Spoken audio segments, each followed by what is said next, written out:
Bert Tiomelama, who you see here, is the first time in Europe.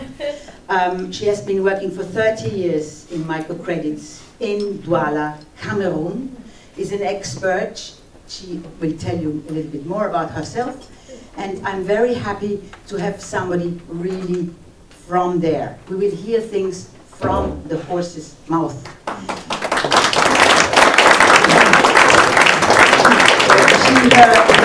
Her African name, Mafao, means the queen, and she is the queen of our evening.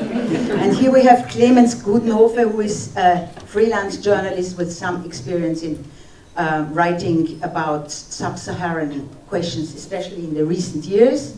So he's a little bit up to date about what's happening in sub-Saharan Africa. And Bastian Müller is our king of the evening, actually, and he is in the team of social business of Mohamed Yunus, working in Berlin, and came from Berlin extra here today to meet us. Yes, I work with families because you know a famous saying: educate a man is educate a person, but educate a woman is educate a nation. I create a daily saving product and name it Moving Together. In the next C, I also create a program Microcredit Solidaire in the microfinance sector with CCA in Cameroon. And those products show that solidarity can actually resolve social problems. Women in Africa believe that together we stand, divided we fall. After my years working as an employee, I decided to look differently to things. That's why we founded a cooperative named Coopérative des Femmes Actives. We save, with Cofacam, we save more than 7,000 women, gathering from 150 groups. Yeah. Those women are poor, but very active. I say very active. Yeah. They need just a little support in coaching for business and finances to improve their condition of life. They see very thing. You know, women give birth, yeah. Feed, educate, and most of the time they are alone. But they know to create chance for their children. Those women are most of the time not bankable because they have no guarantees. They do not have land ownership. They often are not entitled to a chance to set up their own business. However, they have the courage and a great feeling to know how. We cannot count the number of young Africans who died each day in the ocean by crossing over to join Europe, where the way that life is better. European entrepreneurs can help us. You and we together can contribute to the strengthening of the financial autonomy of ladies through microcredit and education. In Africa, we do not need donation anymore. Gifts are not encouraging enough. Thank you very much.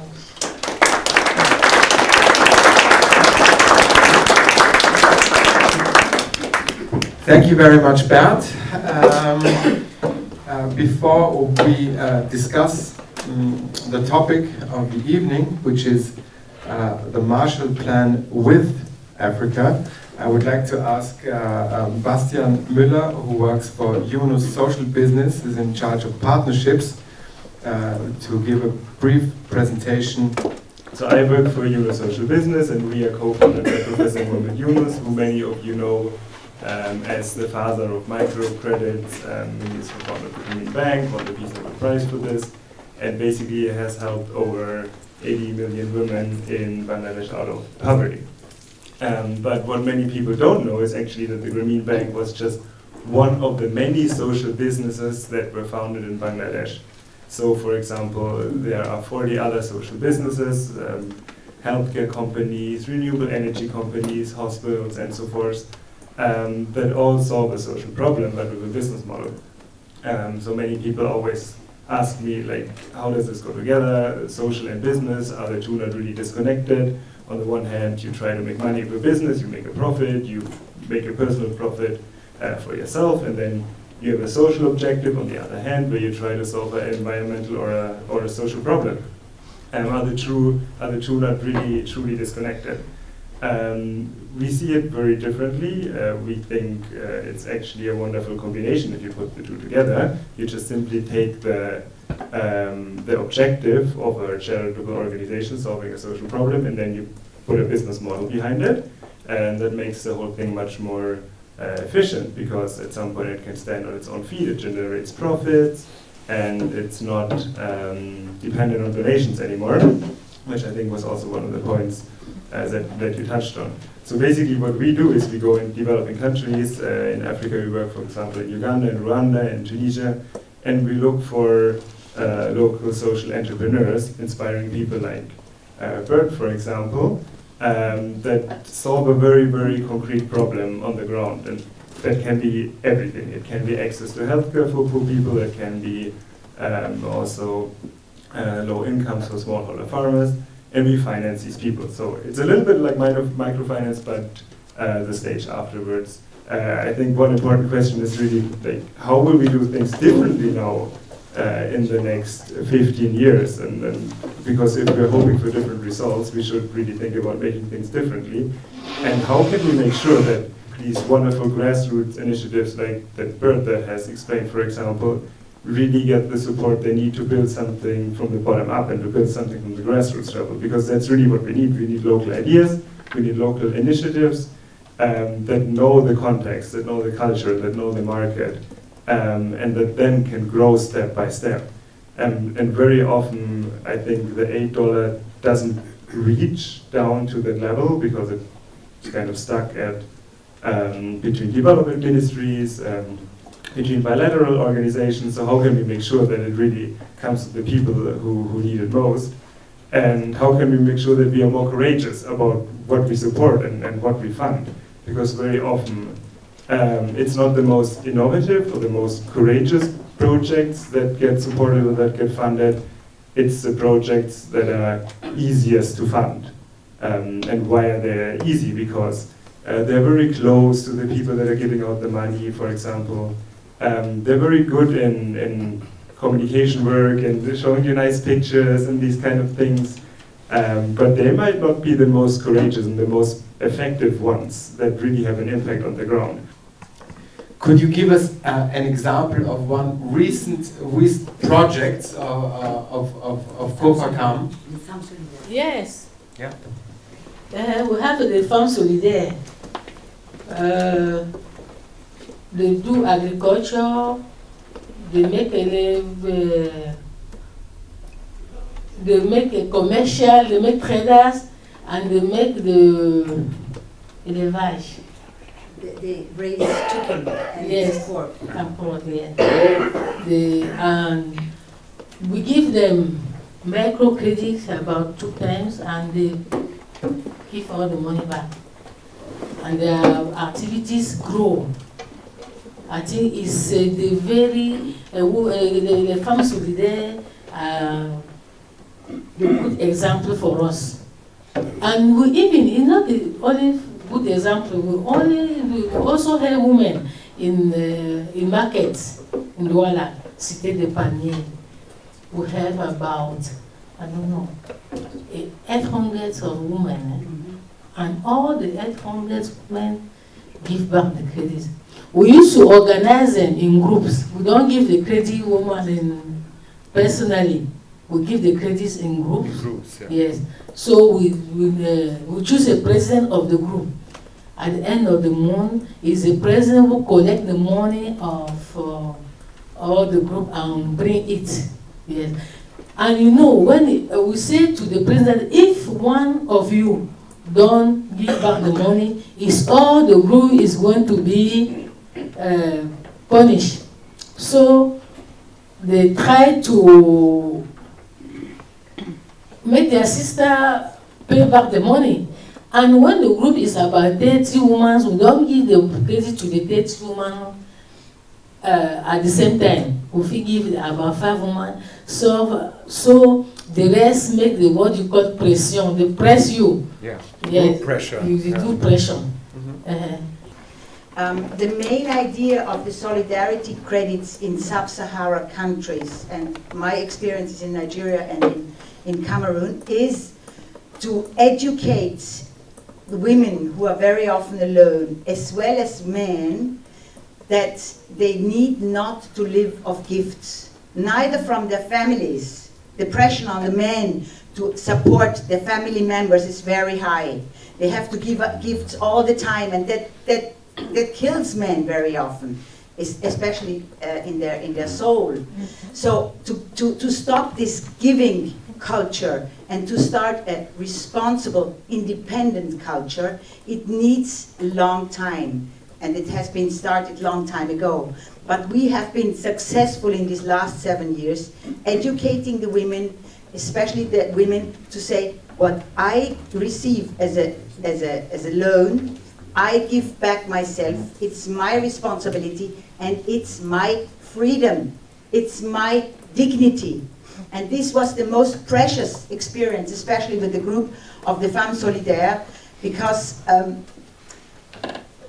the joy when I came back last year in their eyes to say, we did it, each of us. And we even had 30 women out there, they are illiterate, they are working in our fields. We gave them €3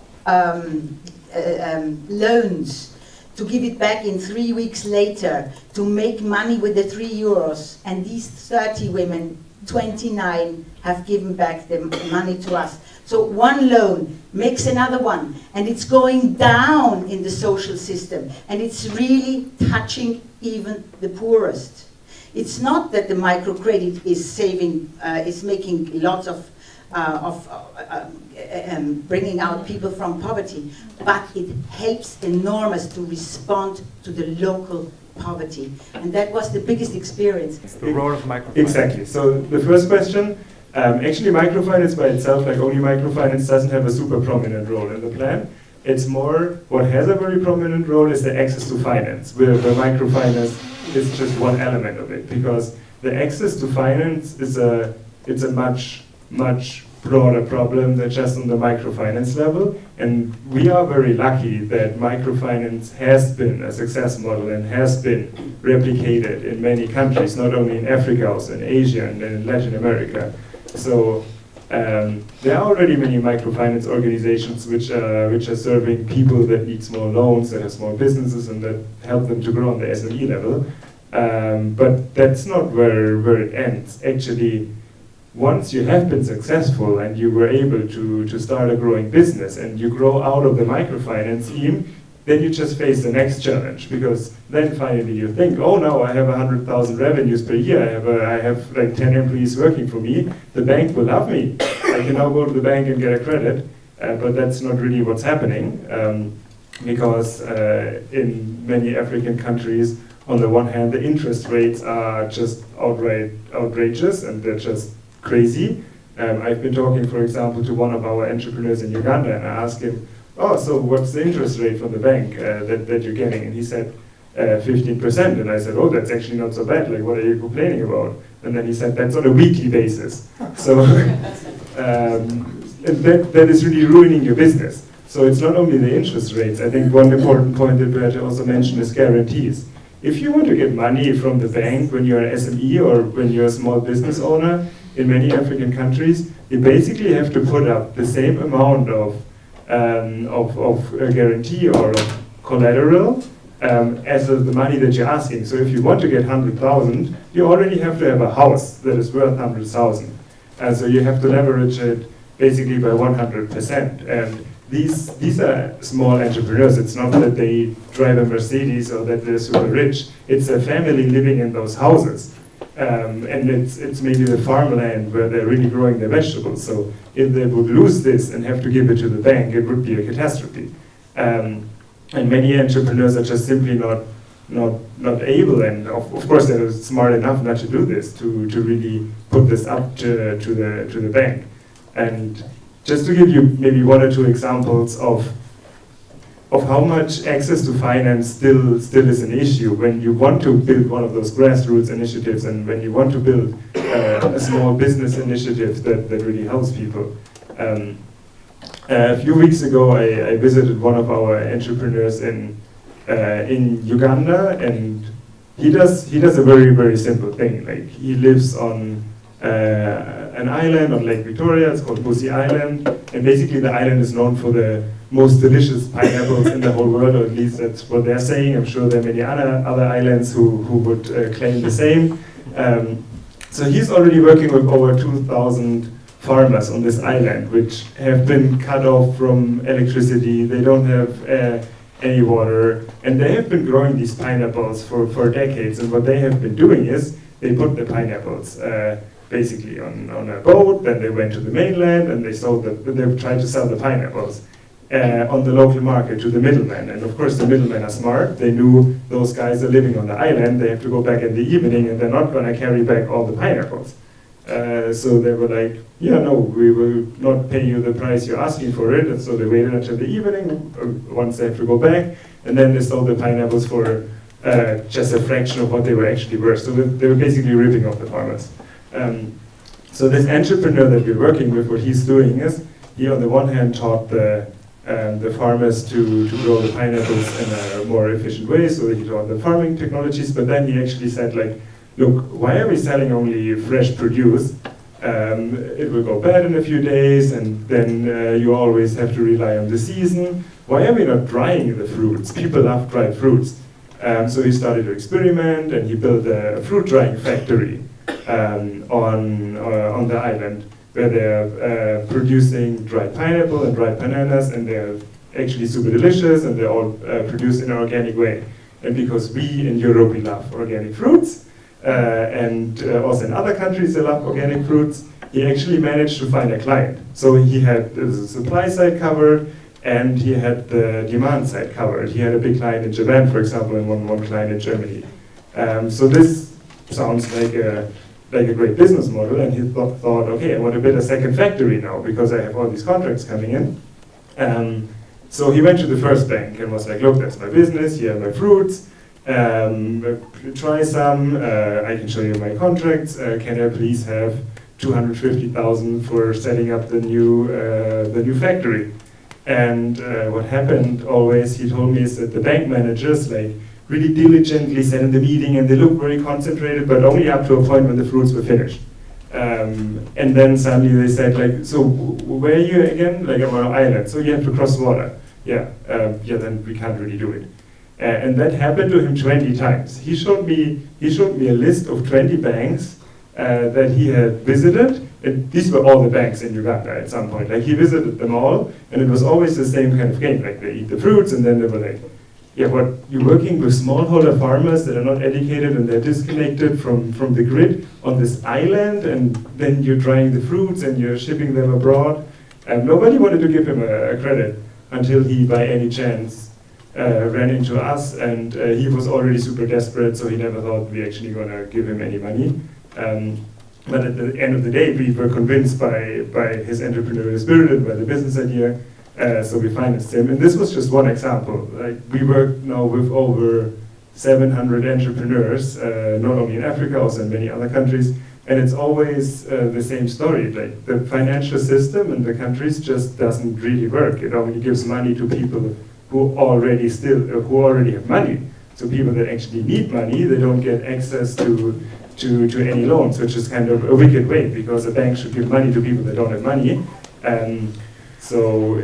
I think access to finance, to answer your question, microfinance is one of them, is still a very big issue. And if we could solve this, we could enable many SMEs and small entrepreneurs to actually build something that doesn't need any donations and that has a real impact on the ground. Here you have a mother of 4 children. She lost her husband very soon, had to take care of the 4 children. The 2 first ones left to France. Both of them are employees. But the 2 second ones are in Cameroon and are preparing an enterprise. Each of them a different one. One might take over the one of the mother. We will see which one. But this is the development of the last 20 years. Here you see an example in her, but her friends, our other partners and clients of Kofakam have similar stories. We can give you the story of Suzanne, we can give you the story of Lydie Florence. There are many of these stories which show the change that has already taken place, and the change is going on. And Oikocredit is on the right move and on the way, in the waves of that, as well as an organization as the social business of Mohamed Yunus. Sorry, I just added a little bit. So Thank you. Thank you. Thank you very much, Bert. Yeah, it's 8:30. Maybe some of you in the audience have questions to either Bert or to Bastian. I was working the last 2 years in Uganda for the German development agency GIZ, and I was supporting microfinance institutions. And my experience from these 2 years in Uganda, which is a so-called over-aided country, is that there are hundreds and thousands of donor organizations in a highly competitive sector. And with the Marshallplan with Africa, I think one of the most important things is that it has to be somehow a coordinated approach of all these donor agencies to give to African countries. And I would like to have your opinion, Mr. Müller. How do you think are the chances that this Marshall Plan with Africa can be some kind of a coordinate effort of the donor countries? Thank you. Thank you. I think we have to stay hopeful. No, I mean, in a serious way. That was one of the points that I mentioned earlier, that if this plan has to be implemented in an efficient way, I'm not 100% convinced if it's possible, if that's done with the same instruments, with the same agencies, and with the same people that have implemented the old system, because change always will be encountered with resistance, and I mean, some of those organizations have now managed to build themselves a very comfortable niche in those countries. You mentioned Uganda. Uganda is indeed a highly aid-funded country. I think the national budget of Uganda, over 20%, is funded by international aid. A fifth of the budget is just external money. This has to stop, because these programs are not efficient. Like, they create double work.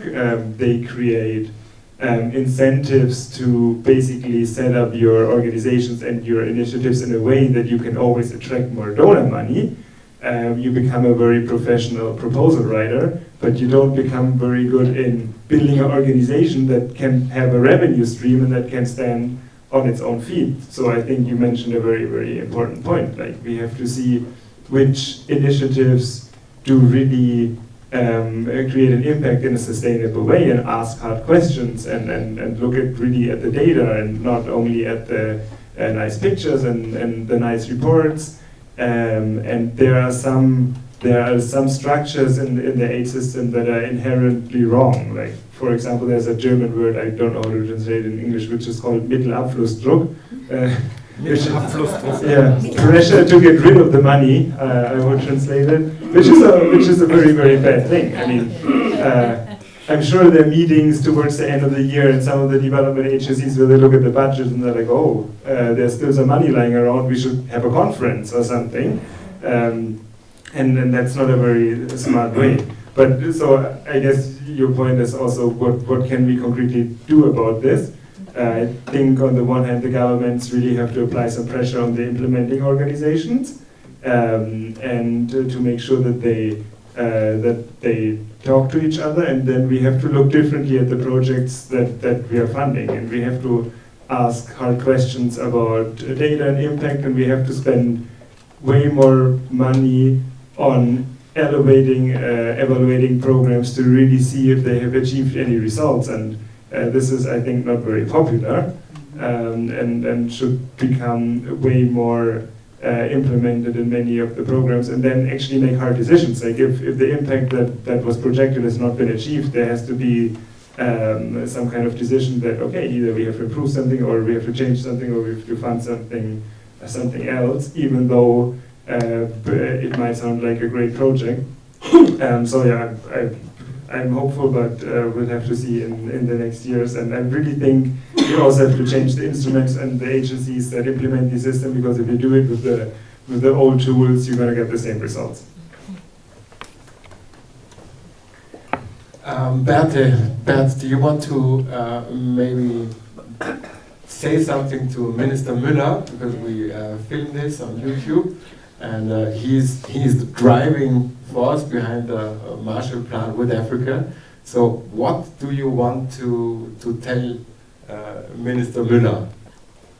I like the way they are planning to make the Marshallplan work. So I will ask him to come and visit Kofalkan, because I cannot say come and visit Cameroon, to come and visit us in our association, so you will see with your eye what we are doing, and it will give you, you will have an insight, and it will give you an idea what you can really do to help us.